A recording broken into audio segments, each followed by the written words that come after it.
Hello नमस्कार साथियों, welcome to royal study. दोस्तों, आरपीएफ कांस्टेबल 2025 के स्पेशल एग्जाम का नेक्स्ट एनालिसिस आपके लिए लेकर आ चुके हैं।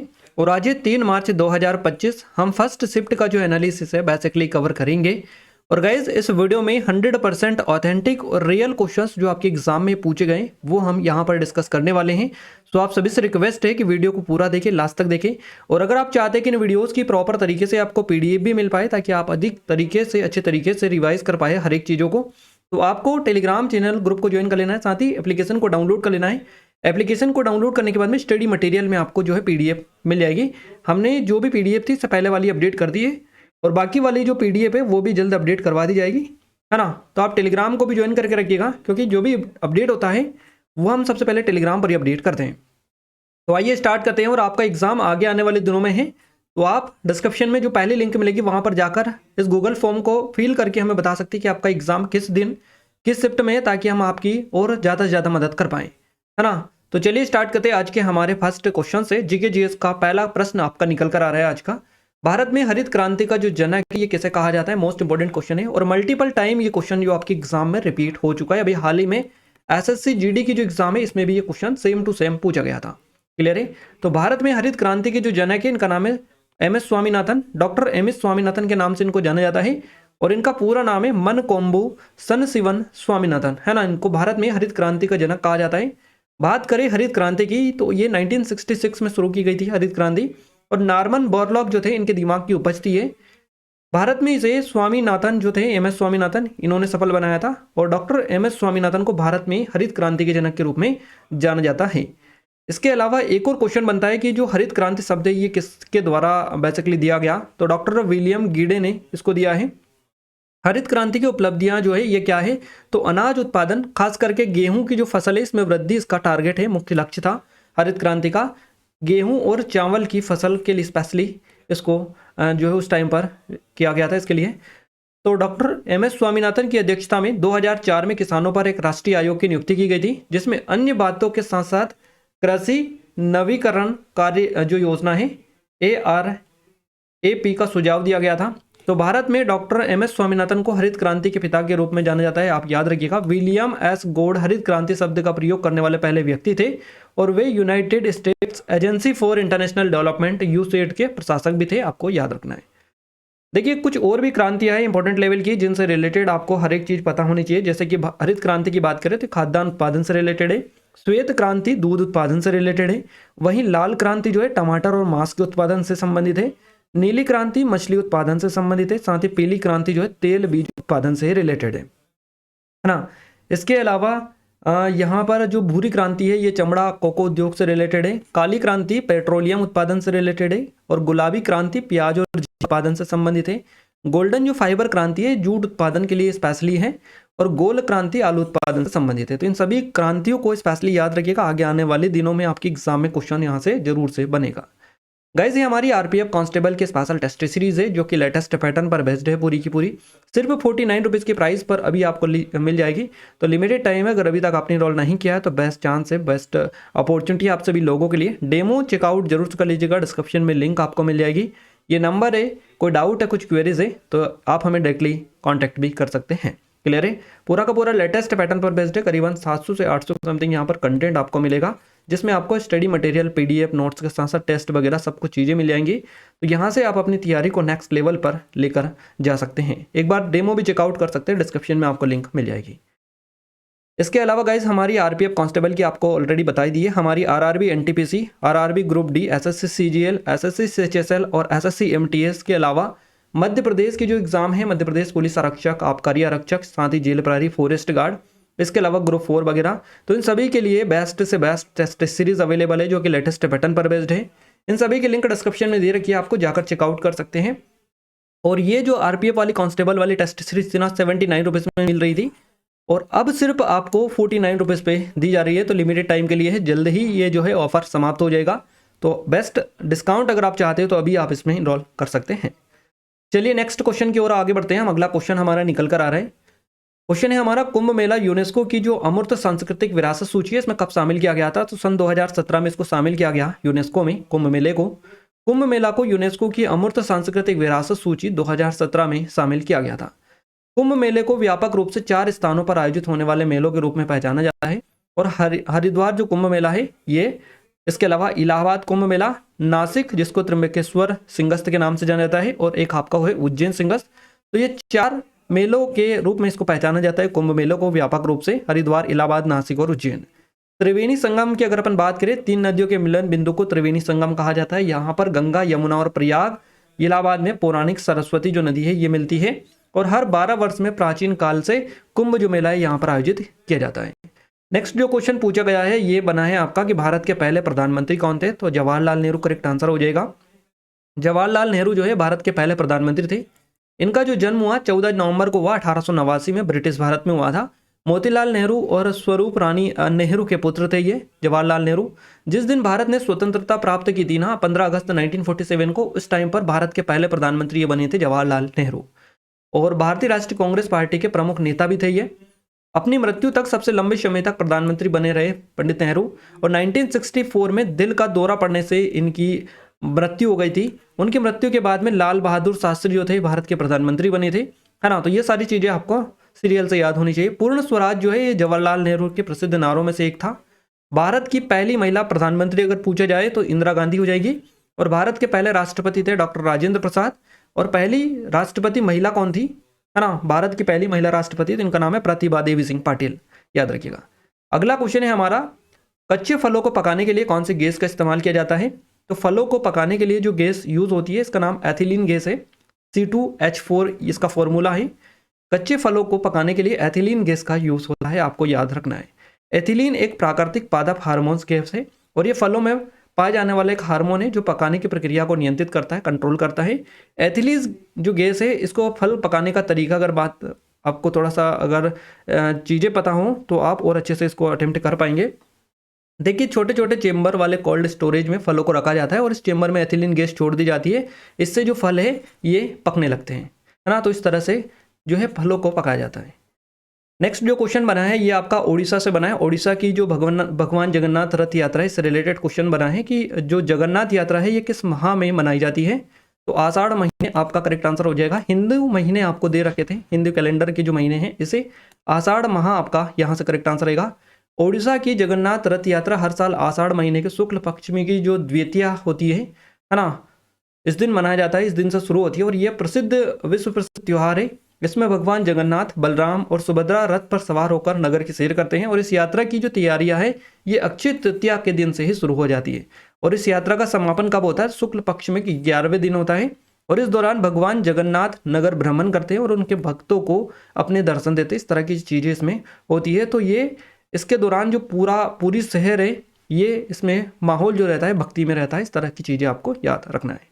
अगला जो क्वेश्चन बना है पंचवर्षीय योजना 5 ईयर प्लान से बना है। पंचवर्षीय योजना 1956 से संबंधित आपसे क्वेश्चन बना था, क्लियर है। तो पहली पंचवर्षीय योजना समाप्त और दूसरी शुरू हुई थी, इस तरह से क्वेश्चन था आपका। ये पंचवर्षीय योजना केंद्रीय योजनाओं में से एक थी और ये योजना केंद्र सरकार द्वारा और तैयार और वित्त पोषित की गई थी, ये भी आपको याद रखना है।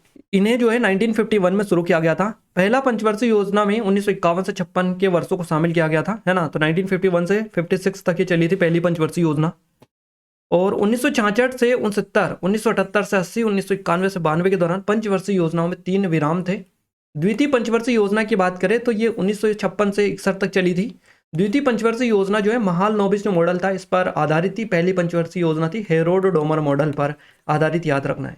इसका मुख्य ध्यान जो है देश के औद्योगिक विकास पर था, ये भी इंपॉर्टेंट है। पीसी महालनोबिस एक प्रसिद्ध भारतीय सांख्यिकीविद थे जिन्होंने भारतीय सांख्यिकी संस्थान की स्थापना की थी। अगला क्वेश्चन है 2024-25 के दौरान वास्तविक वृद्धि दर कितनी अनुमानित थी? है तो ये 6.5% आपका करेक्ट आंसर रहेगा। 2024-25 के दौरान वास्तविक जीडीपी में वृद्धि दर जो है 6.5% अनुमानित है, जबकि 2023-24 में यह जो है 9.2% के समथिंग थी। तो नाममात्र जीडीपी का या वर्तमान मूल्यों पर जीडीपी वर्ष 2024-25 में 331.03 लाख करोड़ के स्तर पर पहुंचने का अनुमान है, जबकि 2023-24 में यह जो है 301.23 लाख करोड़ रुपए थी, जो 9.9% की वृद्धि दर दर्शाती है। अगला जो क्वेश्चन है ये आपका रक्षा बजट से रिलेटेड क्वेश्चन बना है। 2024-25 के केंद्रीय बजट में रक्षा बजट कितना आवंटन किया गया है रक्षा बजट के लिए? तो ये आपको याद रखना है 6,21,940.85 करोड़ रुपए, है ना, ये किया गया था, जो लगभग $75 बिलियन के बराबर है। और यह आवंटन सरकार की राष्ट्रीय सुरक्षा को प्राथमिकता देने और भारतीय सशस्त्र बलों की समक्षता और आत्मनिर्भरता को मजबूत करने के उद्देश्य से किया गया था। ये जो राशि है कुल बजट का लगभग 13 से 14% के समथिंग है, जो सभी मंत्रालयों के बीच सबसे अधिक है। इसमें सैन्य उपकरणों, आधुनिक हथियारों, तकनीकी उन्नति, है ना, उन्नति और सैन्य आपूर्ति के लिए बड़ा हिस्सा आवंटित किया गया था। अगला जो क्वेश्चन पूछा है ये छठ पूजा से पूछा है। छठ पूजा हिंदू कैलेंडर के किस माह में मनाई जाती है? तो कार्तिक महीने में मनाई जाती है। छठ पूजा हिंदू कैलेंडर के कार्तिक महीने के शुक्ल पक्ष में मनाई जाती है और ये 4 दिनों तक चलने वाला एक लोक पर्व है। इसकी शुरुआत कार्तिक शुक्ल चतुर्थी से होती है। ये कार्तिक शुक्ल सप्तमी को जो है खत्म होती है। और छठ पूजा साल में 2 बार मनाई जाती है। कार्तिक महीने में मनाई जाने वाली छठ को कार्तिक छठ कहते हैं और चैत्र महीने में मनाई जाने वाली छठ को चेती छठ कहा जाता है ना। छठ पूजा में सूर्यदेव और छठी मैया की पूजा की जाती है। तो इस तरह की चीजें इसमें होती है। नेक्स्ट जो क्वेश्चन है ये प्रसिद्ध भक्ति संत श्री रामानुजाचार्य का जन्म कहाँ हुआ था? तमिलनाडु में इनका जन्म हुआ था। रामानुजाचार्य इनका जन्म 1017 में तमिलनाडु का श्री पेराम्बंदूर जो है ना, पेराम्बंदूर इसमें हुआ था और उन्हें एक वैदिक दार्शनिक और समाज सुधारक के रूप में सम्मानित किया गया जाता है। उन्होंने समानता, सामाजिक न्याय की वकालत करते हुए पूरे भारत की यात्रा की और उन्होंने भक्ति आंदोलन को पुनर्जीवित किया। उनके उपदेशों ने अन्य भक्ति विचारधाराओं को प्रेरित किया था। अपने अन्नामाचार्य और भक्त रामदास, त्यागराज, कबीर, मीराबाई जैसे कवियों का प्रेरणा स्रोत इनको माना जाता है। वे वेदांत के शिष्टाद्वैत उपविभाग के प्रमुख प्रस्तावक के रूप में प्रसिद्ध थे, याद रखना है। नेक्स्ट जो क्वेश्चन बना है ये आपका कल भी बना था आपसे क्वेश्चन, आज वापस से क्वेश्चन बना है। कल हमने आपको, कल जिन्होंने वीडियो देखी होगी, हमने 3 बार बताया था आपको, 3 बार रिपीट किया था ये वर्ड, बार बार 3 बार बैक टू बैक बताया था, है ना। जिन्होंने देखा होगा अच्छे से समझ लिया होगा। तो अर्थशास्त्र में एलपीजी का पूरा नाम क्या है? लिबरलाइजेशन, प्राइवेटाइजेशन और ग्लोबलाइजेशन। एलपीजी ये मॉडल है जो कि अर्थशास्त्र में काफ़ी चर्चित है। तो अर्थशास्त्र में एलपीजी का फुल फॉर्म है लिबरलाइजेशन, प्राइवेटाइजेशन एंड ग्लोबलाइजेशन। ये उदारीकरण, निजीकरण और वैश्वीकरण मॉडल भी कहा जाता है। ये भारत की नई आर्थिक नीति है और इसकी जो घोषणा है 24 जुलाई 1991 को हुई थी। इस मॉडल के तहत भारत ने सरकार के नियमों में कमी की, बीमार सार्वजनिक क्षेत्र की इकाइयों को निजी संस्थानों या संस्थाओं को सौंपा गया, अंतर्राष्ट्रीय व्यापार और पूंजी पर अपना नियंत्रण ढीला कर दिया गया।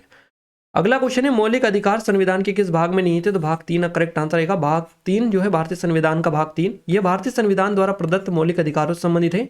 वर्तमान में 6 मौलिक अधिकार है और सर्वोच्च न्यायालय मौलिक अधिकारों का अभिरक्षक या संरक्षक है। इसे अमेरिकी संविधान से उधार लिया गया है, याद रखिएगा। अनुच्छेद की बात करें तो समानता का जो अधिकार है ये अनुच्छेद 14 से 18 में है। स्वतंत्रता का अधिकार 19 से 22 में है। शोषण के विरुद्ध अधिकार अनुच्छेद 23-24 में है। धार्मिक स्वतंत्रता का जो अधिकार है ये अनुच्छेद 25 से 28 में है। सांस्कृतिक और शैक्षिक अधिकार 29-30 में आपको मिलेगा और संवैधानिक उपचारों का अधिकार अनुच्छेद 32 में आपको दिए गए। सभी आपको इंपॉर्टेंट लेवल के हैं। कल भी आपका 3 शिफ्ट में यहाँ से क्वेश्चन बने थे और आज भी बने हैं, आप अच्छे से याद रखिएगा, है ना। अगला क्वेश्चन है संविधान का जो अनुच्छेद है 352, इस पर क्या प्रावधान है? कल क्वेश्चन हमने कवर करवा दिया था ये वाला। राष्ट्रीय आपातकाल की घोषणा करेक्ट आंसर आएगा। देखिए गाइस, जो वीडियोस प्रॉपर तरीके से डेली बेसिस पर हर शिफ्ट वाइज वीडियोस देखेंगे उनको 100% गारंटी के साथ कह सकते हैं सीधे सीधे क्वेश्चन यहाँ से आपके बनने लगेंगे, क्योंकि आप जो है अगर आपने आज पढ़ा है, ये सारा अच्छे से देखा है, कल आपका एग्जाम है, तो यहाँ से काफ़ी ज़्यादा क्वेश्चंस आपके रिपीट आपको देखने को मिलेंगे। ऐसा ही कल हुआ है। कल जो भी हमने पढ़ा था वो आज इस शिफ्ट में पहले आपका बहुत ज़्यादा क्वेश्चंस आपके रिपीट देखने को मिल रहा है। जैसे कि हमने 2-4 क्वेश्चंस तो अभी आपको बता दिए, आगे और भी कवर करवाएंगे, है ना। तो ये राष्ट्रीय आपातकाल की घोषणा अनुच्छेद 352 में आपका प्रावधान है। भारतीय संविधान का अनुच्छेद 352 के तहत राष्ट्रीय आपातकाल की घोषणा की जाती है। राष्ट्रपति देश में युद्ध, बाहरी आक्रमण या सशस्त्र विद्रोह के खतरे की स्थिति में ये घोषणा कर सकते हैं। तो राष्ट्रपति युद्ध या बाहरी आक्रमण या सशस्त्र विद्रोह की जो वास्तविक घटना से पहले भी आपातकाल की घोषणा कर सकते हैं। राष्ट्रपति युद्ध, बाहरी आक्रमण, सशस्त्र विद्रोह या आसन्न खतरे के आधार पर अलग अलग घोषणाएं जारी कर सकते हैं। आपातकाल की घोषणा जो है पूरे भारत या पूरे देश या देश के किसी हिस्से में की जा सकती है। ये राष्ट्रपति के विवेक के ऊपर निर्भर करता है। अगला जो क्वेश्चन है उसकी ओर आगे बढ़े उससे पहले हम बता दें, ये हमारे टीसीएस की लेटेस्ट ई बुक है। टीसीएस के लेटेस्ट पैटर्न की ई बुक है ये पूरी की पूरी, जो एसएससी और रेलवेज की एग्जाम को ध्यान में रखकर प्रिपेयर किया गया है। ये पूरी ई बुक बिल्कुल आपका एडवांस ई बुक है। इसमें 1500 से अधिक क्वेश्चंस आपको मिलेंगे जो कि लेटेस्ट क्वेश्चंस होंगे। तो 1500 से अधिक लेटेस्ट जो क्वेश्चन है सिर्फ 25 रुपीज़ के प्राइस में आप जो है बिल्कुल कंप्लीट कर सकते हैं, जो कि लेटेस्ट पैटर्न है जहां से आपके एग्जाम में लगातार क्वेश्चंस बन रहे हैं। तो एक बार जाइए, जाकर जरूर चेकआउट करिएगा। अध्यायवार प्रश्नों का संग्रह नवीनतम पैटर्न पर आधारित है, आगामी एग्जाम के लिए काफ़ी ज़्यादा इंपॉर्टेंट है। ये डिस्क्रिप्शन में लिंक आपको मिल जाएगी, डेमो भी आप जाकर चेकआउट कर सकते हैं एप्लीकेशन पर। ये नंबर है, कोई डाउट है, कुछ क्वेरीज है तो कॉन्टैक्ट भी कर सकते हैं। अगला जो क्वेश्चन बनाए खेल से संबंधित बनाए, तो खेल से एग्जैक्ट क्वेश्चन तो हमें नहीं मिल पाया कि क्या बना था, बट बता रहे थे कि खेल से संबंधित क्वेश्चन था। तो भारत में हॉकी सबसे लोकप्रिय खेलों में से एक है। भारत ने 1928 का जो एम्स्टर्डम ओलंपिक हुआ था, इसमें हॉकी में अपना पहला स्वर्ण पदक जीता था। ये पॉइंट याद रखिएगा, पूछा जाता है। भारत ने 1956 तक ओलंपिक में पुरुष हॉकी टीम नाबाद रही, और भारत ने 1980 में मॉस्को ओलंपिक जो था इसमें हॉकी में अपना आखिरी स्वर्ण पदक जीता था। खेलों से जुड़े ज्ञान को स्पोर्ट्स जनरल नॉलेज कहते हैं, है ना। तो ये तो खैर इतनी इंपॉर्टेंट नहीं है, बाकी ये चीज़ें आप देख लीजिएगा एक बार। अगला क्वेश्चन है हमारा, दिल्ली में 1857 के विद्रोह का नेतृत्व किसने किया था? तो बहादुर शाह जफर द्वितीय ने किया था। जनरल बख्श सिंह और बहादुर शाह द्वितीय ने दिल्ली में 1857 के विद्रोह का नेतृत्व किया था, याद रखना है आपको। विद्रोह जो है मेरठ से दिल्ली आए और बहादुर शाह द्वितीय ने उनकी मदद की है। अंग्रेज अधिकारी नरसंहार से खुद को बचाने के लिए दिल्ली से भाग गए थे। अगला क्वेश्चन है हमारा, छठ पूजा किस त्योहार से पहले मनाया जाता है? इस तरह से क्वेश्चन था। ये एग्जैक्ट क्वेश्चन थोड़ा सा मतलब पैटर्न में सही नहीं है। छठ पूजा दिवाली के 6 दिन बाद मनाई जाती है, ना कि पहले, है ना। तो इस तरह से क्वेश्चन ये होगा। छठ पूजा जो है दिवाली के 6 दिन बाद मनाई जाती है, यानी छठ पूजा दिवाली के बाद आती है, लेकिन किसी अन्य मुख्य त्योहार से पहले नहीं होती है छठ पूजा, आपको याद रखना है। हालांकि दशहरा और दीपावली जैसे बड़े त्योहारों के बाद ये मनाई जाती है छठ पूजा, ये आमतौर पर दीपावली के बाद मनाया जाता है। नेक्स्ट क्वेश्चन है हमारा, अनुच्छेद 14 किससे संबंधित है? कानून के समक्ष समानता और कानूनों के समान संरक्षण से जुड़े अधिकारों का प्रावधान इसमें है। क्लियर है? अनुच्छेद 14 आपको याद रखना है। भारतीय संविधान के अनुच्छेद 14 के से कानून के समक्ष समानता, कानूनों के समान संरक्षण से जुड़े अधिकार का संबंध है। यह अनुच्छेद संविधान के भाग 3 में शामिल है, जो मौलिक अधिकारों से जुड़ा हुआ है। यह अनुच्छेद देश के सभी नागरिकों को कानून के समक्ष समानता, कानूनों के समान संरक्षण की गारंटी देता है, और इस अनुच्छेद के जरिए कानून के सामने सभी लोगों का व्यवहार समान किया जाएगा, है ना। कानून का संरक्षण सभी को समान रूप से मिलता है। अगला जो क्वेश्चन है ये पूछा गया, भाग 4 में क्या क्या है, इस तरह से या क्या है? तो राज्य के नीति निर्देशक सिद्धांत जो है DPSP, directive principle state policy, ये आपको देखने को मिलता है भाग 4 में। भारतीय संविधान के भाग 4 में राज्य के नीति निर्देशक सिद्धांत शामिल है। ये सिद्धांत आर्थिक, सामाजिक, लोकतंत्र की स्थापना करने के राज्य के कामकाज को मार्गदर्शन करते हैं, और इन सिद्धांतों के जरिए देश को एक लोक कल्याणकारी राज्य बनाने का मकसद होता है। नेक्स्ट जो क्वेश्चन है ये आपका मौलिक अधिकार से लिया गया है, कि मौलिक अधिकार कहाँ से लिया गया है? संयुक्त राज्य अमेरिका से लिए गए हैं। भारत के संविधान में मौलिक अधिकारों का जो विचार है संयुक्त राज्य अमेरिका के संविधान से इंस्पायर्ड है। ये भी हमने कल ही कवर करवा दिया था आपको। मौलिक अधिकारों को संविधान के भाग 3 अनुच्छेद 12 से 35 में शामिल किया गया है, और मौलिक अधिकार देश के हर व्यक्ति के विकास और लोगों के हित की रक्षा के लिए जरूरी होते हैं। मौलिक अधिकारों को न्यायालय में लागू किया जा सकता है, ये आपको याद रखना है।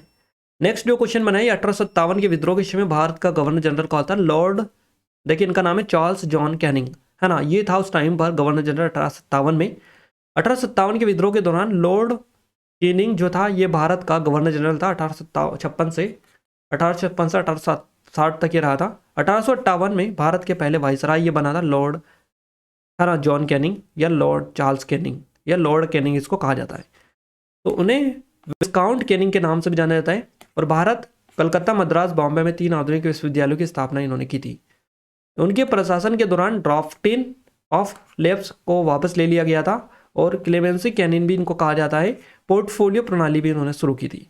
नेक्स्ट क्वेश्चन है, भारत में राज्य के न्यायिक अधिकारियों की नियुक्ति कौन करता है? तो राज्यपाल, उच्च न्यायालय के मुख्य न्यायाधीश और राष्ट्रपति के द्वारा ये नियुक्तियां की जाती है। अब डिपेंड करता है कि आपको ऑप्शन में इनमें से क्या मिला था। जो मिला था उसी के अकॉर्डिंग आपको क्लिक करना था। भारत में राज्य के न्यायिक अधिकारियों की नियुक्ति राज्यपाल, उच्च न्यायालय के मुख्य न्यायाधीश, राष्ट्रपति करते हैं। राज्यपाल जिला न्यायाधीशों की नियुक्ति करते हैं, और इसके लिए वहाँ संबंधित उच्च न्यायालय से परामर्श लेते हैं। उच्च न्यायालय के मुख्य न्यायाधीश और अन्य न्यायाधीशों की जो नियुक्ति है राष्ट्रपति करते हैं। इसके लिए राष्ट्रपति भारत के मुख्य न्यायाधीश और राज्य के राज्यपाल से परामर्श भी लेते हैं। अगला क्वेश्चन है हमारा, कौन केंद्रीय मंत्रिमंडल का हिस्सा नहीं है? तो राज्य का जो मुख्यमंत्री है ये केंद्रीय मंत्रिमंडल का हिस्सा नहीं है, ये राज्य मंत्रिमंडल का हिस्सा होता है ना कि केंद्रीय मंत्रिमंडल का। केंद्रीय मंत्रिमंडल में राज्य मंत्री शामिल होते हैं, केंद्रीय मंत्री होते हैं, स्वतंत्र प्रभार वाले जो राज्य मंत्री होते हैं वो भी शामिल इसमें होते हैं। बाकी राज्य का मुख्यमंत्री जो इसमें शामिल नहीं होता है, प्रधानमंत्री इसमें शामिल होता है ना। जबकि राज्य का जो मुख्यमंत्री एक राज्य सरकार के प्रमुख होते हैं और केवल राज्य सरकार के मंत्रिमंडल का हिस्सा होते हैं, ना कि केंद्रीय मंत्रिमंडल का। तो आपको ये याद रखना है। अगला क्वेश्चन है, पूर्व पश्चिम गलियारा और उत्तर दक्षिण गलियारा किस शहर में मिलते हैं? तो झांसी में जाकर मिलते हैं ये। पूर्व पश्चिम गलियारा और उत्तर दक्षिण जो गलियारा है झांसी शहर में मिलते हैं। ये दोनों गलियारे भारत की सबसे बड़ी राजमार्ग परियोजना है। पूर्व पश्चिम गलियारा हावड़ा से मुंबई के बीच के इलाकों को जोड़ता है। ये जो है NH 27 के जरिए गुजरता है। अगला क्वेश्चन है, भारत में कौन सी देशांतर रेखा गुजरती है भारत से? तो देखिए ये जो रेखा है इसका नाम है 82 डिग्री 30 पूर्व देशांतर, है ना, याद रखना है आपको, रेखा ही है। तो इसे मानक मध्याह्न रेखा कहते हैं और रेखा जो उत्तर प्रदेश के मिर्जापुर से होकर गुजरती है, ये रेखा पूरे देश के लिए मानक समय तय करती है और ये देश को 2 बराबर भागों में भी बांटती है। नेक्स्ट क्वेश्चन है हमारा, किस पंचवर्षीय योजना में बुनियादी और भारी उद्योगों की स्थापना पर बल दिया गया था? तो द्वितीय पंचवर्षीय योजना थी। द्वितीय पंचवर्षीय योजना में औद्योगिक विकास पर बल दिया गया। ये नीति 1978 में जनता सरकार द्वारा 5वीं योजना की समाप्ति तक लागू थी और आर्थिक विकास को बढ़ावा देने के लिए एक व्यापक दृष्टिकोण जिसके मूल में भारी उद्योग है ये शामिल था। नेक्स्ट क्वेश्चन है आपका, सड़क सीमा संगठन BRO बॉर्डर रोड ऑर्गेनाइजेशन की स्थापना कब की गई थी?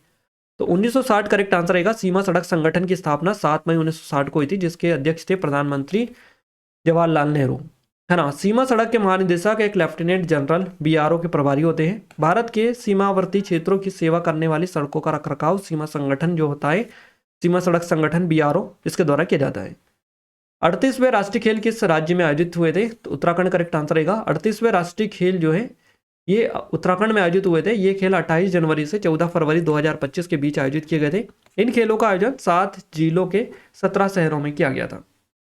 नेक्स्ट क्वेश्चन है, कौन सा टीम प्रो कबड्डी का हिस्सा नहीं है, यानी कौन सी टीम जो है प्रो कबड्डी का हिस्सा नहीं था? तो गुजरात जायंट्स करेक्ट आंसर रहेगा। प्रो कबड्डी जो लीग है, PKL इसको कहा जाता है, इसके पहले कुछ सीजन में गुजरात जायंट्स है इसका नाम शामिल नहीं था।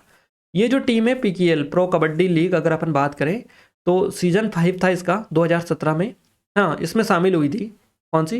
गुजरात जायंट्स। इसके पहले वाले सीजन में ये शामिल नहीं थी, इसलिए करेक्ट आंसर गुजरात जायंट्स रहेगा। नेक्स्ट क्वेश्चन है हमारा, भारत में कृषि बेरोजगारी कब देखने को मिलती है? तो मांग और आपूर्ति में असंतुलन होता है तब, मौसमी परिवर्तन के दौरान, अधूरी बुनियादी ढांचा के दौरान और उन्नत तकनीकों की कमी के कारण। तो ये सारे कारण होते हैं तब जो है कृषि बेरोजगारी देखने को मिलती है ना। भारत में कृषि बेरोजगारी मुख्य रूप से मांग आपूर्ति में असंतुलन, मौसमी परिवर्तन, अधूरी बुनियादी ढांचा, उन्नत तकनीकों की कमी के कारण देखी जा सकती है। ये मुख्य रूप से मानसून के दौरान मौसमी बेरोजगारी और कृषि संकट के समय बेसिकली होती है। भारत में सर्वाधिक वर्षा का जो स्थान है ये कौन सा है? तो ये मेघालय का जो मासिनराम है, ये यहाँ पर सबसे अधिक वर्षा होती है। भारत में सबसे ज़्यादा बारिश मेघालय के मासिनराम में होती है। दुनिया का सबसे ज़्यादा बारिश वाला इलाका है और मासिनराम में सालाना औसत लगभग 11,871 मिलीमीटर बारिश होती है, आपको याद रखना है। क्लियर है? तो गाइज ये 30 क्वेश्चन हमें मिले इस वीडियो में, जो कि हमने करवा दिया आपको। और आप सभी से रिक्वेस्ट है कि जब भी एग्जाम हो ज़्यादा क्वेश्चन हमें सेट करें, ताकि हम आपको पूरे एग्जैक्ट क्वेश्चन 100% कवर करवा पाए, पूरे 50 के 50 क्वेश्चन, है ना। तो आप सभी से रिक्वेस्ट है कि जिसको जितने याद है उतने हमें टेलीग्राम पर जरूर से एग्जाम से छूटते ही तुरंत से हमें सेंड किया करें, ताकि हम ज़्यादा से ज़्यादा हेल्प आपकी कर पाएँ। तो डिस्क्रिप्शन में लिंक है, जाकर चेकआउट भी कर लीजिएगा टेलीग्राम को। ये हमारी RPF कांस्टेबल के लिए स्पेशल टेस्ट सीरीज है, सिर्फ 49 रुपीज़ की प्राइस पर मिल जाएगी। पहले आपको 79 में मिल रही थी, अब सिर्फ 49 रुपीज़ में प्राइस में आपको मिल रही है। करीबन आपको 1 रुपये में 15 से 16 टेस्ट के समथिंग आप यहाँ पर प्राप्त कर सकते हैं। तो आप सोच सकते हैं कितना बढ़िया और शानदार टेस्ट सीरीज है। 1 रुपये में 16 टेस्ट कंटेंट PDF नोट्स तो यहाँ पर आपको मिल रहा है ना। इससे बढ़िया शानदार और कहीं आपको नहीं मिलेगी, सिर्फ 49 रुपीज़ की प्राइस में आप इसमें इनरोल कर सकते हैं। डिस्क्रिप्शन में लिंक है, जाकर चेकआउट कर सकते हैं। लेटेस्ट पैटर्न पर बेस्ड है, नहीं कि नहीं है ना। ये नंबर है, कोई डाउट है, कुछ क्वेरीज है तो कॉन्टैक्ट भी कर सकते हैं। ये हमारी RRB NTPC के लिए अवेलेबल है, ये RRB ग्रुप D की अवेलेबल है। ये भी सिर्फ 79 रुपीज़ की प्राइस पर मिल जाएगी, लिमिटेड टाइम। अगर अभी तक आपने इनरोल नहीं किया तो बेस्ट है आपकी एग्जाम की प्रिपरेशन के लिए। ये SSC CGL के लिए स्पेशल है गाइस, और ये CHSL की है। इसके अलावा ये SSC MTS की है। सिर्फ 79 में इनमें इनरोल कर सकते हैं और अपनी एग्जाम की जो प्रिपरेशन है उसको नेक्स्ट लेवल पर आप इसकी मदद से ले जा सकते हैं। एक बार पैटर्न जरूर से जाकर चेकआउट कर लीजिएगा।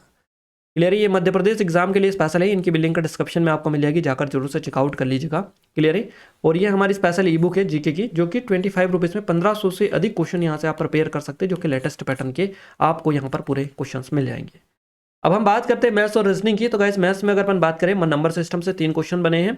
रेशियो और एंड प्रिपरेशन से 2 से 3 क्वेश्चन बने, मेंसुरेशन से 1 क्वेश्चन है, स्पीड टाइम डिस्टेंस से 3 क्वेश्चन है, टाइम एंड वर्क से 2 से 3 क्वेश्चन है, सिंपल एंड कंपाउंड जो इंटरेस्ट है से 3-4 क्वेश्चन बने हैं, एवरेज से 3 क्वेश्चन है, परसेंटेज से 2 से 3 क्वेश्चन है, प्रॉफिट एंड लॉस से 2 क्वेश्चन आपके पूछे गए हैं। इसके अलावा जो अरिथमेटिक ऑपरेशन होता है, फंडामेंटल अरिथमेटिकल ऑपरेशन, इससे 3 क्वेश्चन आपके पूछे गए हैं।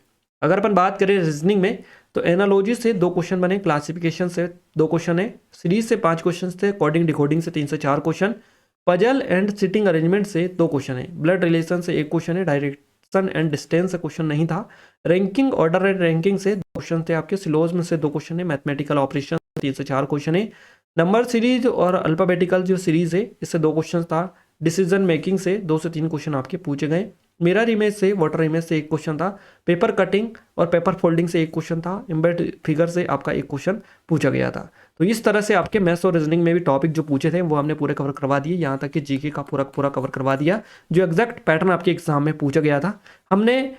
हमारी सोच है कि हम ज़्यादा से ज़्यादा आप लोगों की हेल्प कर पाएँ, बट उसके लिए आप सभी का सहयोग की काफ़ी ज़्यादा ज़रूरत है, सपोर्ट की, क्योंकि आपके ऊपर ही डिपेंड करता है कि ये जो एनालिसिस वीडियो है ये आप किस तरह से चाहते हैं। अगर आप अच्छे से यहाँ पर एक एक चीज़ें हमें कवर करवा पाएंगे तो हम आपको 100% ऑथेंटिक और रियल चीज़ें बता पाएंगे, जिसमें आप सभी का योगदान काफ़ी होना चाहिए, है ना। तो आप सभी के सपोर्ट की काफ़ी ज़्यादा ज़रूरत है। जब भी एग्जाम हो, एग्जाम सेंटर से निकलने के तुरंत बाद हमें टेलीग्राम पर तुरंत सा मैसेज सेंड करिएगा, जिसमें क्वेश्चन जरूर से बताइए जो भी आपके एग्जाम में पूछे गए हों। हम जैसे एग्जाम शिफ्ट छूटता है तुरंत सा मैसेज डाल देते हैं वहाँ पर नंबर वाला, तो आप उस पर क्लिक करके हमें डायरेक्टली क्वेश्चन सेंड कर सकते हैं। क्लियर है।